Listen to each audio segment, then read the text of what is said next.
Nowadays, when there's news of a brand new cartoon reboot coming to our TV screens, it really isn't surprising. The past few years have been full of nostalgia as we see shows return for brand new revivals that are typically only shells of their former selves. Why exactly does this happen to a majority of reboots and revivals? Well, today we're going to be taking a look at how a reboot can legitimately turn out good, and why there have been so many that become horrible. Let's talk about it. It's very rare for a cartoon revival to be good if it doesn't really have a reason to exist. Obviously it releases because it will make money, and the networks behind these shows are well aware that people are going to watch revivals of old stuff, but there needs to be another reason besides just money for it to have heart. One example that used this idea very well is Samurai Jack. When the series ended so long ago with a random episode of Jack and a baby, fans were incredibly disappointed. This show was building up to an epic battle of Jack versus Aku, yet there was literally an unfinished ending in the original show's run. Well, everyone got hyped when the Samurai Jack revival was announced, and it actually turned out pretty interesting.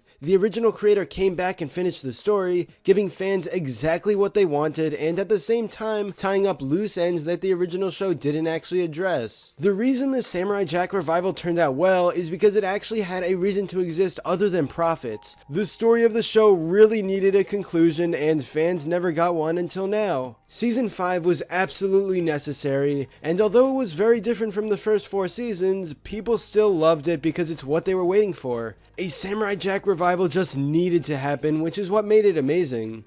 Yes, sorry, Doctor. Well, I just assumed that eventually, over time, he would just die.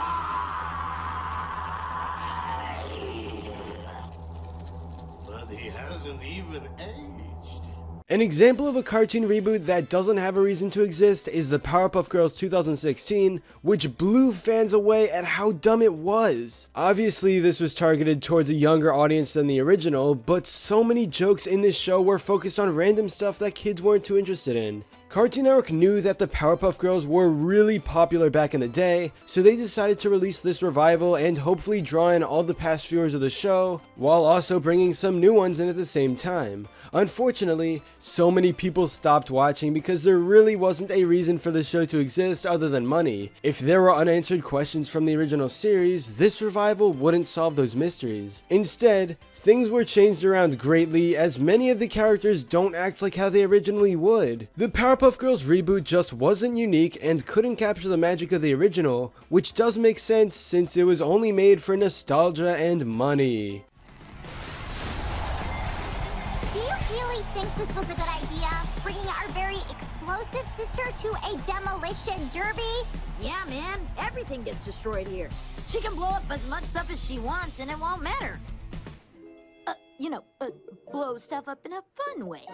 Let it all out! Now, let's talk a little bit about the Magic School Bus rides again. I've seen barely any of this show, so I can't say if it's really good or really bad, but I am aware that it has a mixed reaction from audiences. After all, the original Magic School Bus cartoon aired a long time ago, and it seemed to have no reason for a return, right? While obviously the main goal of this show is to draw in the adults who are extremely nostalgic for the original, the Magic School Bus rides again honestly isn't the worst idea in the world. Think about it, technology has drastically changed ever since the original show aired its final episode. This new series can explore so many more different plots and concepts that would have never showed up before, thus making it an original revival. While yeah, it's true that Miss Frizzle is gone from the main cast, I could see how they would change a few things up to make it stand out and actually be different from the Magic School Bus. Despite this show not having great animation, the potential is still high and there are reasons for it to exist other than just money. Miss Frizzle? Class, please welcome Miss Fiona Felicity Frizzle. It's me. Whoa, total frizzle overload. To the bus.